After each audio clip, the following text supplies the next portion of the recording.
चलिए। नमस्कार, तहलका न्यूज़ स्टेशन में स्वागत है आपका। मऊ में सपा से आबिद अख्तर को इस बार मौका दिया गया है। आबिद भाई नए नए चेहरे हैं जिसको लेकर मऊ में खासा चर्चा भी है। बहुत बहुत स्वागत है तहलका न्यूज़ पर। नहीं, अभी जो आप कह रहे हैं नए नए चेहरे हैं, नए नए चेहरे नहीं, मैं 2008 से एनजीओ चलाता हूँ। हाँ। सोशल एक्टिविटीज़ टू सीएसओ चलाता हूँ और गवर्नमेंट प्रोजेक्ट से लेके प्राइवेट यूनिवर्सिटी से मैं ऑर्गेनाइज करता हूँ। तमाम मैं ट्रेनिंग प्रोग्राम चलाया हूँ। बीच में जो आपदा आई है कोरोना में, उसमें काम किया हूँ। उसके पहले जब भी जिस वक्त भी समाज को ज़रूरत पड़ती, मेरा नंबर नोट कर लीजिए। और कभी भी आपको किसी भी चीज़ की ज़रूरत पड़ेगी तो हमारी संस्था और हम लोग तैयार रहते हैं लोगों की मदद करने के लिए। राजनीति का एक सीधा सा है, खर्चा और चर्चा में बना रहना। चर्चे और खर्चे से दोनों दूर रहें।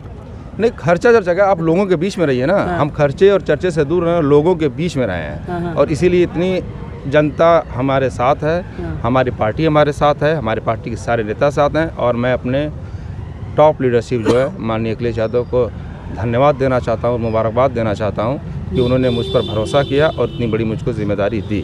और निश्चित रूप से मैं इस सीट को जीत के हैवी मार्जिन से जीतूंगा और जीत के पार्टी को दूंगा। इस पूरे चुनाव को आप किस तरीके से देखते हैं? जिस तरीके से तमाम चर्चाएं दूसरे की हुई, फिर जैसे जैसे चाहे भाजपा हो, चाहे सपा हो या अन्य दल हो, नए नए चेहरे सामने आए। नहीं, जहाँ तक मेरी बात है, माननीय राष्ट्रीय अध्यक्ष ने मुझसे 1 साल पहले ही कह दिया था कि तुम तैयारी करो, हम तुम्हें चुनाव लड़ाएंगे। श्योरिटी किसी को नहीं मिली थी। आप किसी कैंडिडेट का इंटरव्यू पूछिएगा, आप लोग पर्सनली पूछे होंगे, श्योरिटी किसी को नहीं दी। मैं जब जाता था मुझसे कहते देखो तुम चुनाव लड़ना है, तुम तैयारी करो, तुमको हम लड़ाएंगे। तो मैं अब तैयारी कर रहा था, लोगों के बीच में कह रहा था कि मैं देखिए मुझको राष्ट्रीय अध्यक्ष हमको टिकट देंगे, मैं लड़ूंगा, मैं ही चेयरमैन ही। और मैं तैयारी कर रहा था, तो मेरी तैयारी 1 साल से चल रही थी इस सीट के कॉन्टेस्ट। आज आपने पर्चा दाखिल कर दिया। ऐसे में सपा और बसपा का भी आज बसपा और भाजपा दोनों का भी आज पर्चा दाखिल हो गया है। उम्मीदवार वाइज बात किया जाए तो भाजपा के कैंडिडेट को आप किस तरीके से देखते हैं जो सदर मुख्यालय के हैं, दलित? नहीं, अजय कुमार जी बहुत अच्छे इंसान हैं, यहीं लोकल के रहने वाले हैं। और बीच में बीएसपी गवर्नमेंट में वो SC/ST आयोग के वाइस प्रेसिडेंट भी थे, उपाध्यक्ष भी थे। उन्होंने बहुत अच्छा यहाँ पे काम किया है, लोगों के बीच में रहे, लोकप्रिय हैं। हमारे भी उनसे पर्सनल संबंध बहुत अच्छे हैं जो थे। और लोकल है, औरंगाबाद यहीं उनका है भाई, अच्छे हैं। बाकी अपने अपने मुद्दे पर चुनाव लड़ेगा। और मुझको लग रहा है कि ये जो चेयरमैनी का जो चुनाव है वो सपा वर्सेस बीजेपी होगी। इसलिए कि आप देखे थे बीच में कितना ज़्यादा शोर हुआ था। किसी विधायक का लेटर भी, यहाँ पूर्व विधायक जी का लेटर भी वायरल हुआ था, जिन्होंने शब्द लिखा था कि इस चेयरमैनी को हमको मुस्लिम मुक्त करना है। और उसी लेटर पैड पे वो ऑर्डर हुआ था। एरिया का डायमेंशन बढ़ा था हमारे नगर पालिका का, तो बड़ा हो हल्ला हुआ था कि इस पे बीजेपी की एक पॉलिसी है, ये उनका एक प्लान है कि इसको यहाँ से हमारी पार्टी का कैसे आ जाए।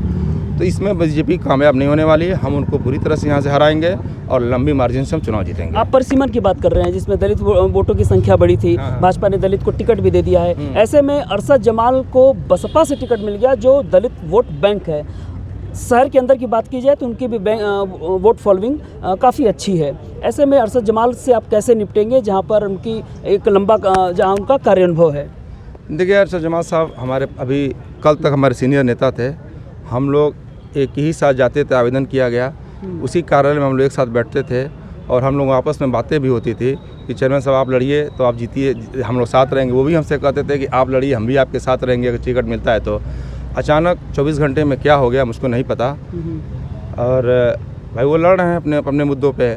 जहाँ तक मुझको लग रहा है कि बीएसपी का जो लेके आए हैं और जो यहाँ पे अजय कुमार के आ जाने की वजह से उनकी लड़ाई टफ ही नहीं, हमको लगता है कि बहुत मुश्किल है। बहुत मुश्किल है। चलिए, मौके में एक खास बात देखी जाती है, मुख्तार अंसारी परिवार का वर्चस्व रहा है और उनके वरदहस्त लोगों का पे वर्चस्व रहा है। ऐसे में अंसारी का प्रभाव आप किस तरीके से देखते हैं? क्या इसमें प्रभाव होगा? नहीं, देखिए, अंसारी बंधु का जो प्रभाव जो है वो चेयरमैन में कभी नहीं रहा है।